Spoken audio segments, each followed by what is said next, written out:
من عمل صالحا من ذکر او انثی، جو بھی نیک عمل کرے گا، من عمل صالحا جو بھی نیک عمل کرے گا، من ذکرین چاہے وہ مرد ہو، او انثی یا عورت ہو۔ یہاں ایک بات نوٹ کر لیجئے، قرآن میں جتنے بھی برائیوں سے روکا گیا ہے اور جتنے بھی اچھے کام کرنے کا حکم دیا گیا ہے،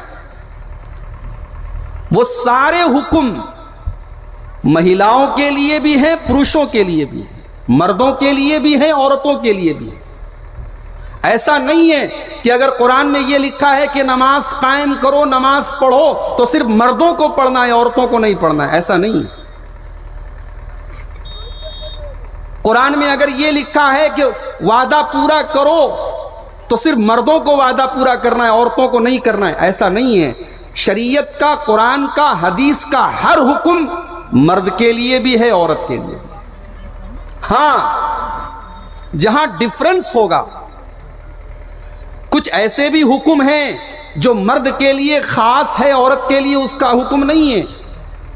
کچھ ایسے بھی حکم ہیں جو عورت کے لیے خاص ہے، مرد کے لیے نہیں ہے۔ مثال کے طور پہ اللہ کے نبی نے فرمایا، وفر اللحى، داڑھی کو بڑھاؤ، وقص الشوارب، اور مونچھوں کو پست کرو، مونچھوں کو کم کرو، مونچھوں کو باریک کرو۔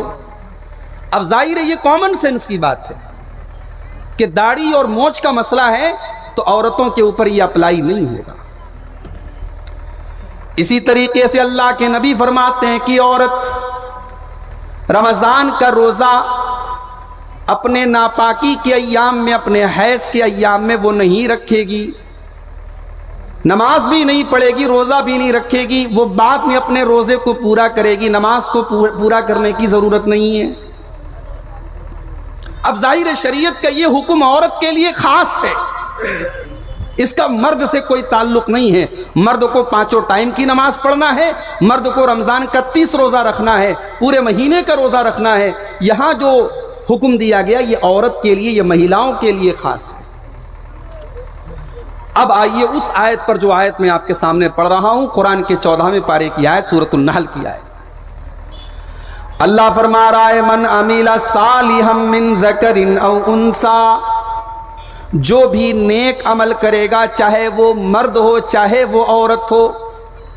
سوال یہ پیدا ہوتا ہے کہ اے اللہ، جب تیری شریعت کا ہر حکم مردوں کے لیے بھی ہے، عورتوں کے لیے بھی ہے، تو الگ سے یہاں عورت کا ذکر کیوں کر رہا ہے؟